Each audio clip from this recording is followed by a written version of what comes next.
Hey everyone, this is Pastor Mike. I'm going to welcome you to our Sunday morning, January 25th service here at Living Word Ministries, Assemblies of God in Burkesville, Kentucky. If you haven't figured out already, most of you already know, but you can take a look outside and see there's tons of snow and ice on the ground today. And so our service is completely online. It's just a virtual service today. And normally when we have an in-person service, that service goes for anywhere from an hour and a half to 2 hours long. That's not how long this service is going to be because it's online. There's about 6 minutes of worship that you'll get here in a few minutes, and then Pastor Dana will share a message. But before we get into that, I want to share a couple of announcements with you guys. Next week, we'll be announcing who the candidates for the board are, and so many of the members have nominated some individuals to be nominees for board candidacy here at the end of next month, and so we will announce who those individuals are. And then if you are a member, we highly encourage you to be present at our business meeting, our annual business meeting at the end of February 22nd, where we will vote on 2 board members, and so that will come from that candidate pool that we'll announce next week. And so the nominations are closed on that. Today would have been the last day, but obviously there's no way to do anything with that unless you were submitting it. But nonetheless, also I want to encourage you and remind you that if school in Cumberland County is ever closed on a Wednesday for snow or ice or something weather related, we automatically cancel Wednesday night service. So keep that in mind, not just for this week in case there's still stuff going on, but keep it in mind for the rest of the next couple of months if there is more ice and snow. Anytime Cumberland County closes on a Wednesday for weather related reasons, we also will cancel youth and Bible study, adult Bible study that night. And so just keep your ears peeled for that. Make sure you know and are aware. For the youth ministry, I typically try and do a live stream when we don't have service. So if you're a young person watching this, make sure to check that out. That's just a couple of announcements I have for you. But I also want to let you know that when we have worship here in a couple minutes, the 2 songs we're going to be singing are From the Inside Out and Holy Forever. And so maybe you're watching this on your TV and maybe on a tablet, a phone. If you have another device, you could actually pull up the lyrics to sing along with me as I lead you in worship. I'll leave that up to you entirely. Maybe you know the lyrics to those songs. But nonetheless, again, thank you for joining us today.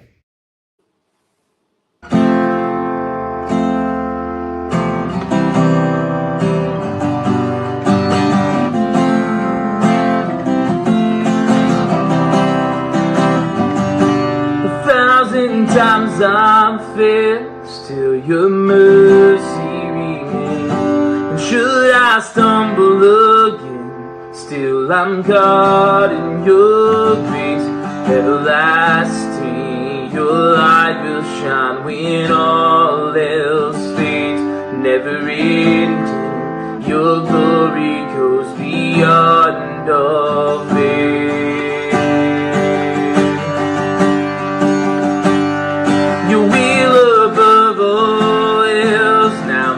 Purpose remains, the art of losing myself in bringing you praise. Everlasting, your light will shine when all else fades. Never ending, your glory goes beyond all faith.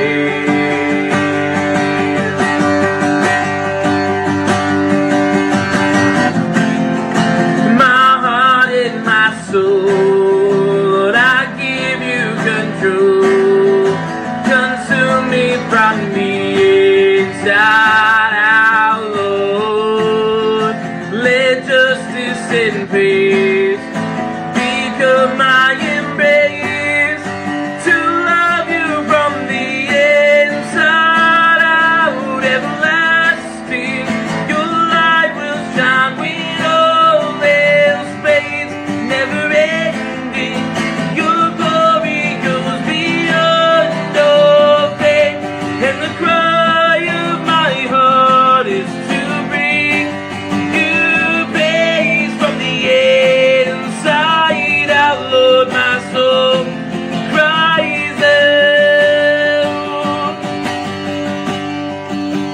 Sing this with me. 1,000 times I've failed, still your mercy remains. And should I stumble again, still I'm caught in your grace. Everlasting, your light will shine when all else fades.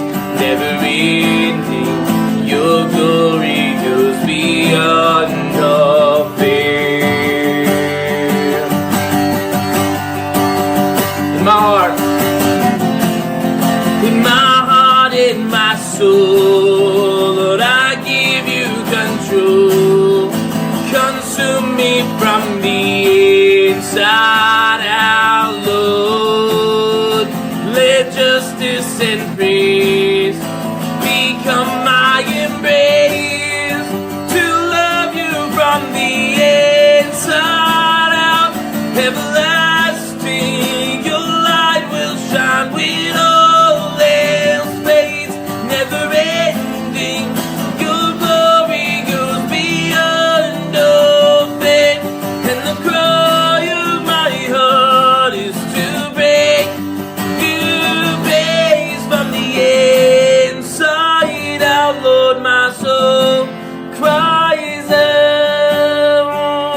down in worship to sing the song of ages to the Lamb.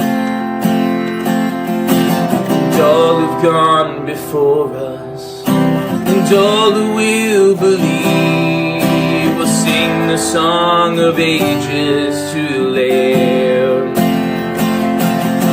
Your name is the highest, your name is the greatest, your name stands above them all thrones and dominions, all powers and positions, your name stands above them all, and the angels cry,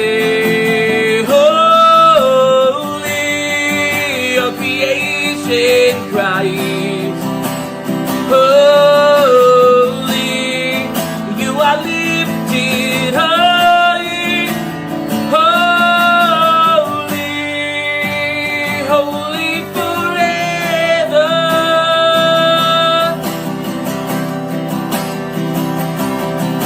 And if you've been forgiven, and if you've been redeemed, sing the song forever to live.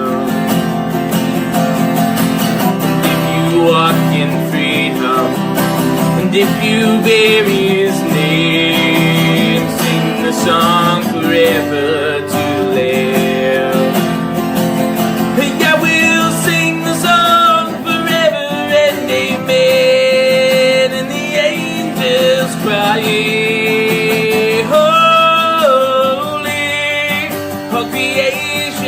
cries, holy, you are lifted high, holy, holy forever. Hear your people sing, holy to the King of Kings. Holy, you will always be. Holy, holy forever. You will always be. Holy, holy forever.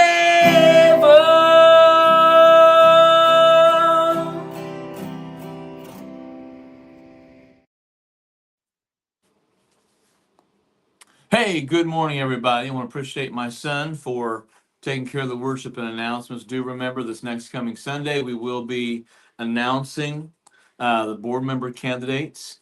A couple years ago, when we were doing this, we recorded this, and somebody said, I think you just basically recorded that the day before or whatever." So I'm going to show you this in real time, that it's Sunday, January 25th at 10:18. So I'm live, you're live, we're all live, and hopefully we stay alive. If you noticed on the video that my son did with the worship, you saw the lights kind of flicker. We've had some of that going on. That's also the reason we had some issues getting the live stream started. Hey, this morning I'm going to be in the book of Acts chapter 27. I've been preaching through the book of John, but the message that I had ready for this morning ties into another practical aspect of that message. One that's very, very important that all of our folks are able to be here, to hear, to listen to, and to understand. So that will be, I'm going to push that back to next week and do what I usually don't do, but I feel that this message applies today as well because of the weather. I don't usually preach a message twice. My folks that have been here for 15 years know that.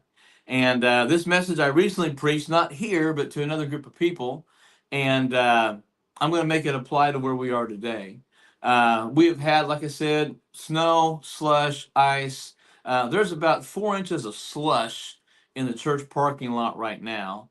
And I'm going to come back over after church with a shovel and try to start shoveling stuff off. Just one of those days with the weather, right? Okay, Acts chapter 27, verses 1 through 8. And we're going to be going through most of the chapter. I'm not going to preach a long time, but I want to make some points. Just simply calling this along for the ride. And when it was decided that we should sail for Italy, they proceeded to deliver Paul and some other prisoners to a centurion of the Augustan cohort named Julius.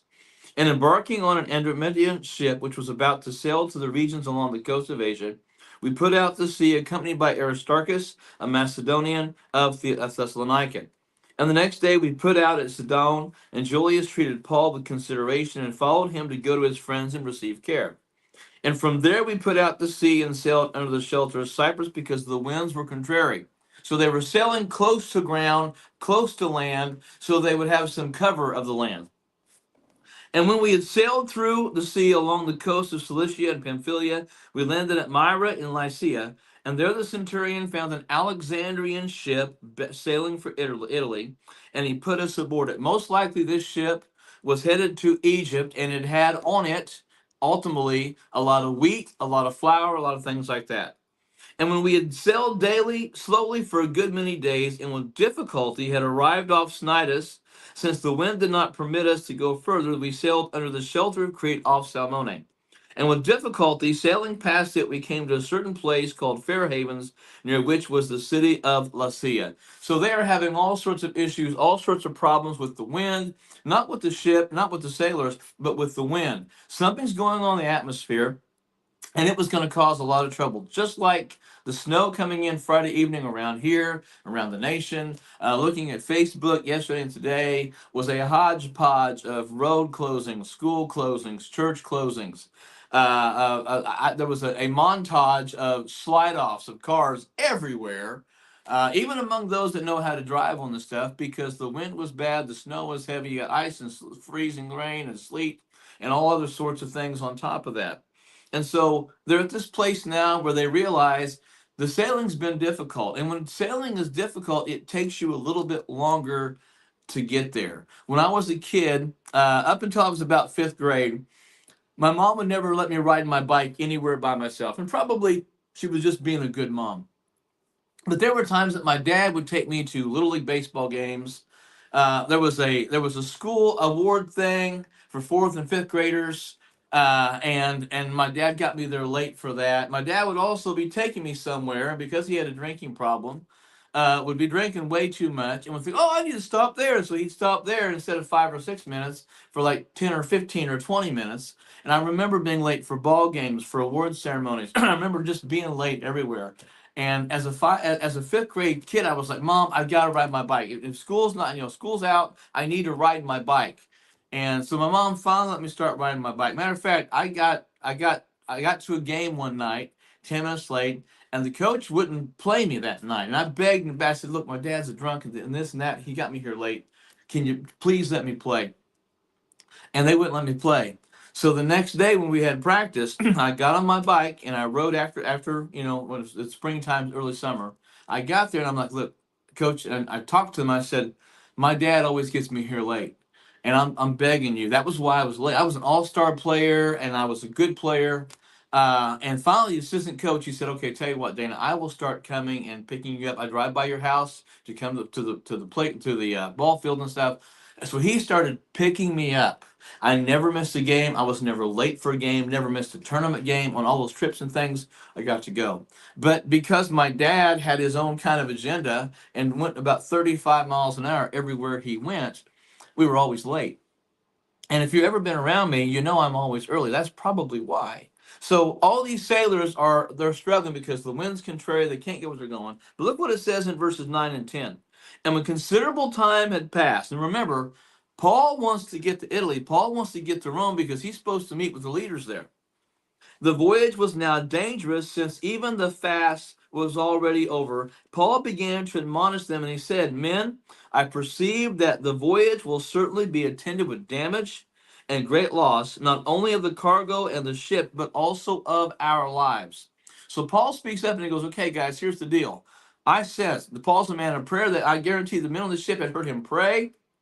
probably pray and rebuke the winds. They probably heard him pray for safety and for the captain, the chair, the caretakers of the ship to take care of them, of each of them. But he says, "Look, God's told me that this ship is in danger. The winds are bad. There's probably gonna lose the ship. Probably gonna lose lives. Probably gonna lose the heart. We got to do something. We just need to stay. We need to stay here." But the centurion was more persuaded by the pilot and the captain of the ship than by what was being said by Paul.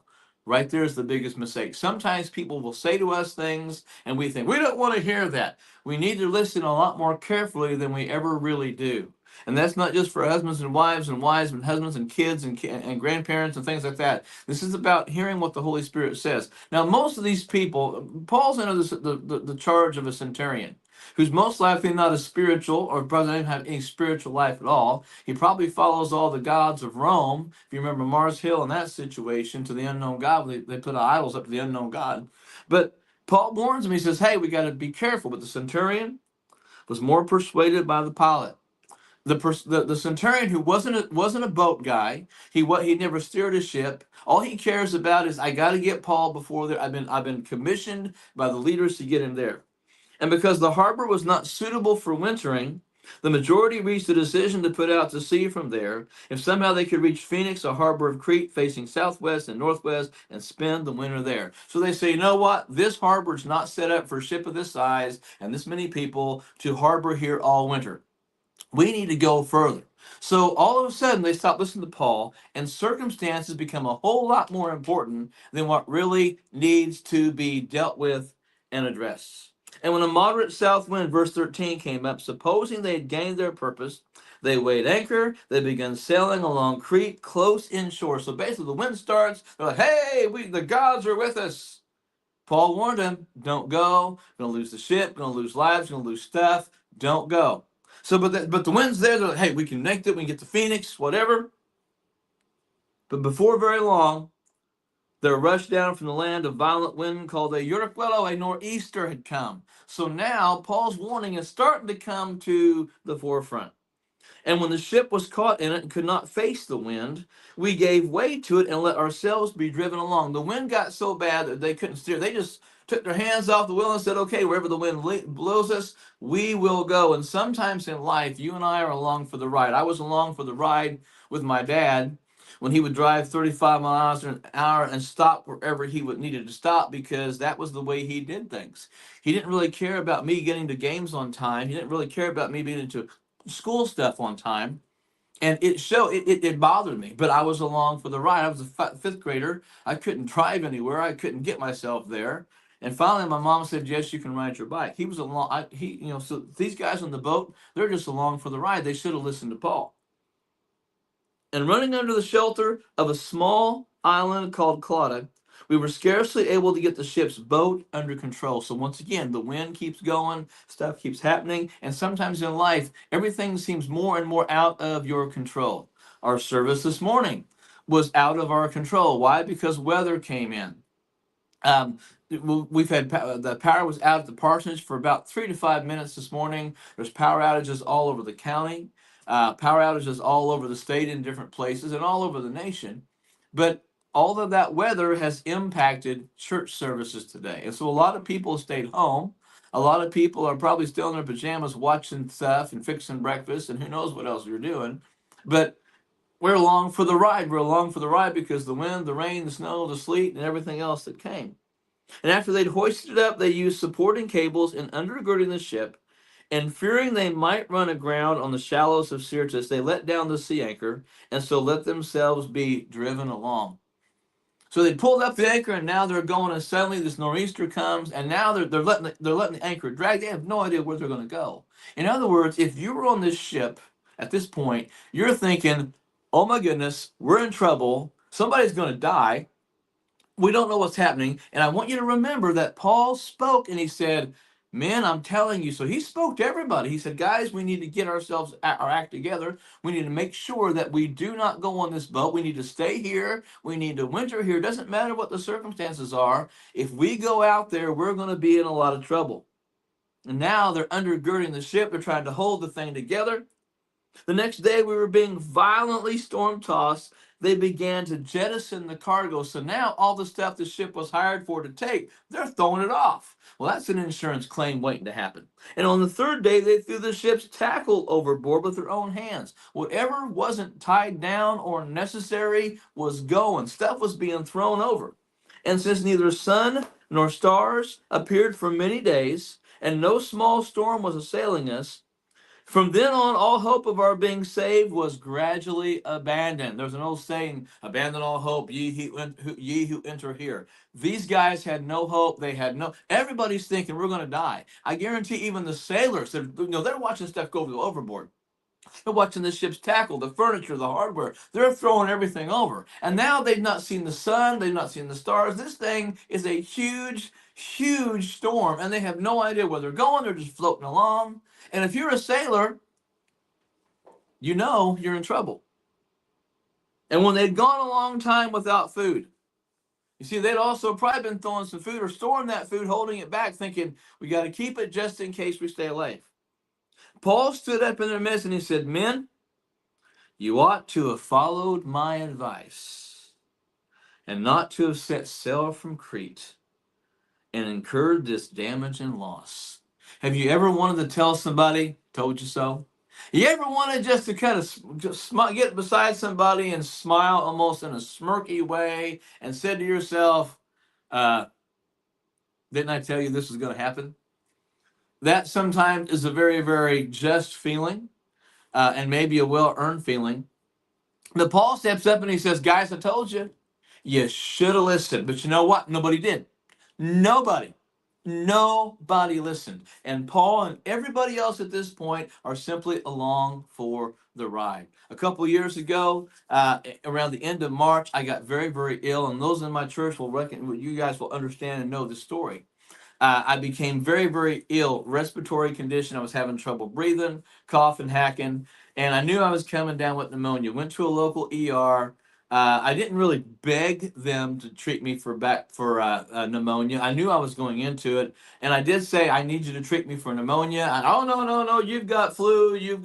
So they treated me for flu, and a week later I was back with a collapsed lung because of all things, you've guessed it, drum roll please, pneumonia. I spent 24 hours in that ER, waiting until a room opened up somewhere else. I was sent to another hospital, and after a couple days, they tried to get in there and repair my collapsed lung. Okay? Well, for the first couple of days, things seemed to be going pretty well. I couldn't eat or drink anything. I remember it was on a Tuesday. The surgery was done on Sunday. Monday, Tuesday comes. They said, you can drink some juice or something cold. I said, I want some grape juice. And so they brought me in a little foil top cup thing. I remember taking a drink. And after I took a couple of sips of that, it felt like my chest just exploded. And all that cold grape juice was just flowing everywhere. And I thought, oh my goodness. And even the nurse was like, are you okay? I was like, feels like my chest exploded. And so they brought me some food. They brought me some things like that. And I tried to eat some stuff. I still had trouble, But then later that day, they came in, they said, hey, we've done some stuff and you've got some type of a fungal infection in your esophagus. Don't know where it is, but we called infectious disease people in. And they put me in an isolated room. Jennifer was with me, that isolated room. The people coming in were dressed in like the hazmat suits, like I was toxic or dangerous or something. And I didn't know what was going on. And they kept trying to find out what in the world was happening. And so basically, there was an infectious disease nurse that kept saying, there's just something not right. There's something not right. There's something right. And they were still letting me eat and things like that. But it was the major pain in my right above my heart, my chest area when I was swallowing.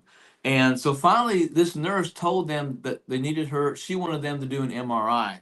When they did the MRI, they found out that somebody in the process of whatever they had done while I was at that hospital had perforated my esophagus and nicked the top of my stomach. And they didn't even know then they nicked the top of my stomach. But that meant 4 days after my esophagus had been punctured they realize they got to send me somewhere else to fix me. And so I'm along for the ride. I have to get into an ambulance. They send me by ambulance to another hospital, which was UK. And at UK, they saved my life after 6 days. And from what I understand in talking to doctors, most people with a hole in their esophagus die after about 2 days. I lasted 6. So I know the hand of God was upon me. But all those things happened. That I didn't ask for that stuff. I didn't think those things would happen. But guess what? I was along for the ride. And what a ride it was. I ended up having to get like a 3 month sabbatical. Couldn't walk, couldn't sleep flat for a month. It took a lot out of me. And these things happen. And so Paul finds himself in a situation where he gets up and he says, I told you guys you should have listened to me, but you didn't. And now he says, and yet now I urge you to keep up your courage, for there shall be no loss of life among you, but only of the ship. Now, anybody who's heard Paul should have already said, you know what, that guy was right. But now he says, nobody's going to die, but we're going to lose the ship. Now, if you're the sailor, if you're the captain, if you're the guy that contracted and was paid to ship all the stuff that was on that ship, that a lot of it's been already jettisoned off the ship, you're probably thinking, okay, not just loss of payload, not just money to pay my sailors, and there probably been about 200, a little over 200 men on that ship. But now Paul says, nobody's going to die, but we're going to lose the ship. And he said, for this night an angel of God, to whom I belong and whom I have served, stood before me, saying, do not be afraid, Paul. You must stand before Caesar, and behold, God's granted you all those who are sailing with you. Notice it says, do not be afraid, Paul. The angel spoke to Paul. So I'm telling you, I believe Paul was a man of God. Paul was a man of faith. But when you're on a ship that's being dragged by the wind, and then with the anchor down, it's still being dragged all over the place, Paul's in a bad place. Every person on that ship is in a bad place. And even though Paul's been told nobody's going to die, an angel of the Lord had to show up and say, Paul, don't be afraid. So that tells me that Paul was probably praying on his knees aggressively and loud. He also says in verse 5, therefore, keep up your courage, men, for I believe God that it will turn out exactly as I have been told. So now the guy that said, told you so, because he told them what was coming, and they didn't listen, hopefully now they're going to listen to him. He goes on to say that some other things happened. I don't want to focus everything. I don't want to read all of this there. But they start getting closer on the 14th night. They start looking at things. In verse 31, it says, Paul said to the centurion and to the soldiers, unless these men remain in the ship, you yourselves cannot be saved. So Paul says, I want all these people to stay on here. He told prisoners. Paul was a Roman prisoner. So as they're getting closer to land, he tells them, keep these men on the ship and do not let them kill them. He basically wanted them to understand, you men need to stay on the ship. Because if anybody jumps off, we're going to die. So basically, the soldiers cut away the ropes of the ship's boat and let it fall away. So the lifeboats were basically cut off. And until the day was about to dawn, Paul was encouraging them to all take some food, saying, today's the 14th day. You have been constantly watching and going without eating, having taken nothing. So for 2 weeks, 2 solid weeks, these people have not eaten. They've probably not been drinking. They probably were hydrating themselves. They were sailors. They knew the importance of water. But they've not eaten for 2 weeks. And they've just been bashed around. And so once again, they're along for the ride. And if they just listen to Paul, look, sometimes you and I get into situations because of our own doing.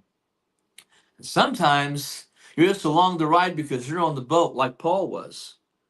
And so he goes on to say, therefore I encourage you to take some food, for this is for your preservation, for not a hair of your head or of any of you will perish. So Paul keeps telling them, nobody's going to die. Now, where's Paul getting that faith? His relationship with the Lord, his constant talk and prayer and time with him. He realizes that God spoke to him, an angel spoke to him and said, Paul, don't be afraid.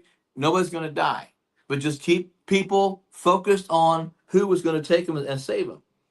And having said this, he took bread and gave thanks in the presence of God, and he broke it and began to eat. So Paul basically says, I don't know what you all are going to do, but I'm going to take communion. I'm going to break this bread. I'm going to get some to drink. I'm going to thank God for his protection, his mercy, his grace. And look, when you're along for the ride, sometimes all you can do is just say, okay, God, it doesn't make any sense. I don't like it here, but I'm going to thank you that I'm still alive and still breathing. And I had a lot of those conversations at 1 or 2 in the morning in a hospital in Lexington, Kentucky at UK, when those doctors literally saved my life. I remember looking at all those all those IVs and things that were going to my body. And there was over 30 at one time. And I remember just thinking, Lord, don't know what all those are, but I'm glad they're coming. They're helping me. They're bringing healing. And I was in pain. I was hurting. But you know what? I was alive. And that was God's hand of mercy at work in my life, because at that moment I was along for the ride. And all of us on the ship were 276 persons. I should have realized that as I got closer. 276 people. So almost 300 people are on this ship. Almost 300 people. So almost 300 people spent the last 14 days scared to death, thinking they might die, thinking that they may not get to see their loved ones, their wives, their kids, their families. They may not ever see them again. They may never ever, lift up a tool and do some work. And when they'd eaten enough, they began to lighten the ship by throwing the wheat into the sea. That was the primary cargo of this ship. And when the day came, they could not recognize the land, but they did observe a certain bay with a beach, and they resolved to drive the ship onto it if they could. So they're like, you know what? We've been in the water, in the deep fathoms of the ocean, of the Mediterranean. So we got to figure some things out. So we see some land. We're going to try to get as close to there as we can, and maybe we'll get onto that land. Maybe we'll wash up on the ground. And casting off the anchors, they left them in the sea. Well, at the same time, they were loosening the ropes of the rudders and hoisting the foresail of the wind. They were heading for the beach. So now, look, everybody's getting excited. Everybody's getting encouraged because they see land. After 14, they're like, oh, hey, there's land there. Good, we're going to be saved. And a lot of times when you're along for the ride, you may get a false hope. You may think it's going to be okay. I know people personally who, in the days before they passed away from cancer or major heart issues, many of us know that there seems at some point in a person's life that they've been sick for a while. There is suddenly like this resurrection of emotion and feeling, and suddenly that person who's been in a coma or almost comatose for a couple weeks or months is now talking and eating, and there's life there. And I look at that almost as if it's God giving that person a chance to reflect on life, get things right with Him, get things right with family and friends. But people are getting hope, and they're seeing the land. But striking a reef, two seas met. They ran, but striking a reef where two seas met, they ran the vessel aground, and the prow struck fast and remained immovable. But the stern began to be broken up by the force of the waves. So all of a sudden, that false hope is shot to pieces. There's nothing they can do. And the soldiers' plan was to kill the prisoners, that none of them should swim away and escape. So now I can tell you where Paul's at. Paul's nowhere near the edge of the ship. But all the Roman soldiers are thinking these guys are going to escape, and it's our job to keep these prisoners on here. And if they get in the water, we're going to kill them somehow. We're going to take them out. We can't let them get far away. But the centurion, wanting to bring Paul safely through, kept them from their intention and commanded that those who could swim should jump overboard first and get to land. Now, the only people that the centurion had the ability or the right to order were the prisoners and the other soldiers. So thankfully, the centurion, who didn't listen to Paul in the very beginning, now understands that we need to listen to this guy. And Paul had spoken and said, no one's going to die. No one's going to die. No one's going to die. There was fear, there was worry, there was concern. And the centurion is a man of authority. He is there on orders from his higher ups to make sure Paul gets there. And that's why they put a centurion, a higher ranking Roman official, over Paul to make sure that he got there at all costs. And this man said, you're not going to start killing people now. It doesn't say that the centurion was interviewed by Rome later. Oh yeah, we should have listened to Paul. That wasn't the part of it. But now the centurion's been along for the ride the whole time. And if you just simply listened to Paul at the beginning, well, guess what? They would have wintered in that area. They would never have gotten into the major catastrophe they got into. And that's what happens when you're along for the ride. Some of you are probably feeling like you're in your life right now and you're along for the ride, because you're not where you want to be. Or maybe you're not traveling at the speed you want to travel. You thought this would have happened long ago, or that should have happened by now. And so often there's a statement I've said many times, and it's this: the world rides on the word if. If only I'd done this. If only I'd been here. If only I had this chance. If only I had this amount of money. If only I'd been able to get that house or that loan or that car or that job. If only I'd been able to get into that college. And you feel like you've been along for the ride and someone else is driving. Paul, of all people, was along for the ride. So wherever you are today, whatever you're facing, whatever challenge you're going through, realize that part of it could be because of things you've said or you've done or you've been involved with. And part of it could just be because God's going to take you through some storms. I think we all know that the only way you grow in life, in grace, in ministry, and understanding of the world is when God allows the hard things to happen. And without storms, you'll never be strong. Without storms, trees will not have deeper roots. That taproot is what holds that tree in the ground. And those outer roots that go and they spread from the tree, it keeps them braced. But every young tree needs wind to help brace it and to show it that those roots need to go deeper. So what are you facing today? What are you going through? How many of you are just along for the ride? And don't say, well, I'm not along for the ride right now. Just wait. You might be by next week. I was coming home from college one winter, and the roads were very, very slippery. And I had new tires on the car because I got new tires before I went to college. And there was probably 6 inches of snow. And I was traveling from between Rolla and St. Louis on I-44 in Missouri. And a semi went by me on the left side and was going very, very fast. And up about 5 minutes after he got in front of me, I saw him begin to go back and forth. I saw the back end of that semi trailer, and so I started pumping my brakes softly. There was a lot of cars, and there was only one lane that was really clear. And so I started pumping my brakes just a little bit. Didn't want to hit them real hard because you don't do that in snow or ice. And I realized this guy, he just kept going over. He's in both lanes, and now he's over on the shoulder. And pretty soon that whole thing went and flipped into the right side of the highway on the shoulder. And I had stopped back about maybe eighth of a mile and just kind of watched this. And when you see an accident like that, if you're watching video or if you see it live, it's a scary thing. Other traffic pulled over, some bigger trucks pulled over, and they were helping the guy. And I thought to myself, these truck drivers are probably a lot better drivers than I was. I was 19 or 20 at the time, and driven in Indiana, since I was 16. So I've driven for 3 or 4 years, but at the same time, not experienced like that on an interstate.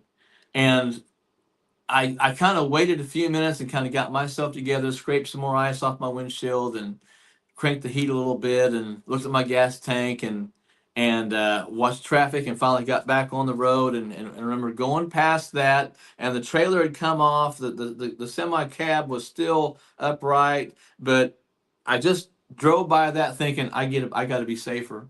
And I think it took me, usually it was about an 8-hour trip. It took me almost 14, 16 hours to get home that one time from college.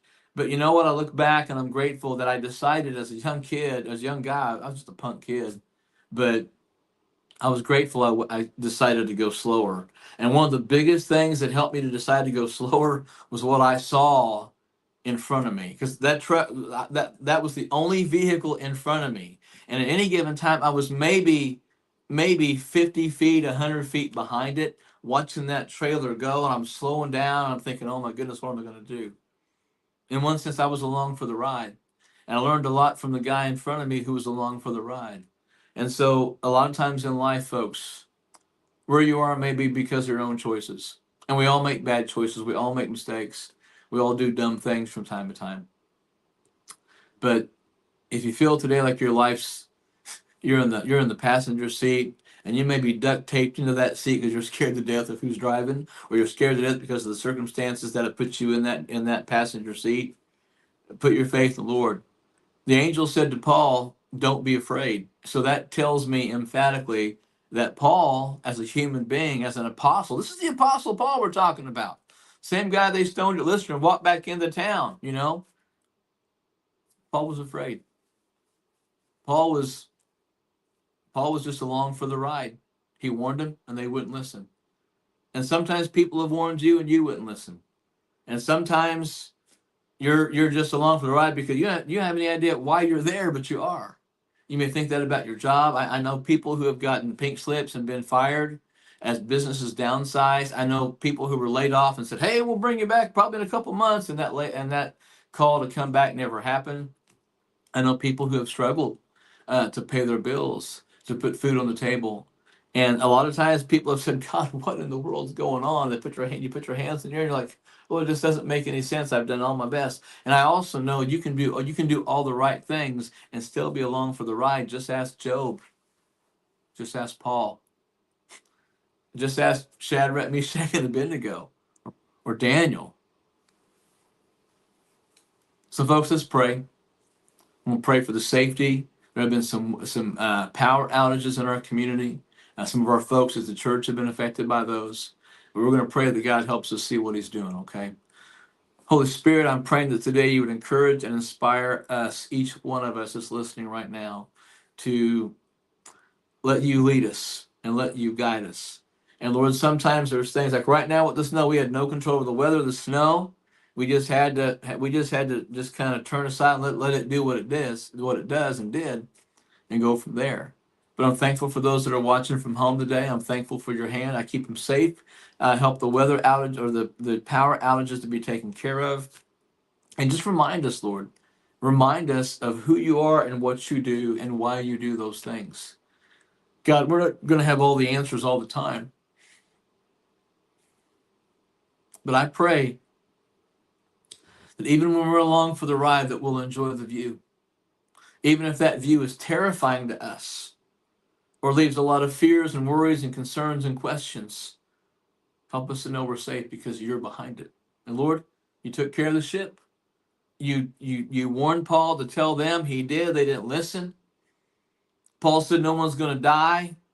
And yet at the same time, those Romans wanted to start killing prisoners if they tried to escape. And they were only trying to escape to live.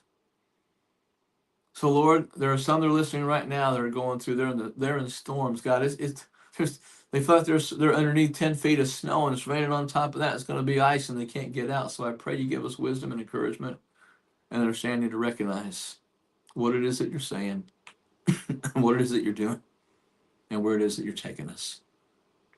So God, even if we're along for the ride, help us to trust you to get us where you need us to be. Because Lord, ultimately, we want you driving. We want you leading. We want you guiding. We want our steps ordered by the Lord. Our direction, our path that glorifies you. So Lord, let your will be done in our lives. Keep us safe in this county. Keep those that attend this church safe. Keep those that attend the churches in our community, our county, our state. God, keep your hand upon us all. We pray this in Jesus' name. Amen. Folks, to just remind you, this next Sunday, we will be announcing the candidates for board members. Our business meeting will be the Sunday, February the 25th. And we'll be electing 2 board members. We'll tell you those names next week. And we'll be having Wednesday night service at 6:30. So God bless, folks. Thanks for watching today. Stay safe, stay warm.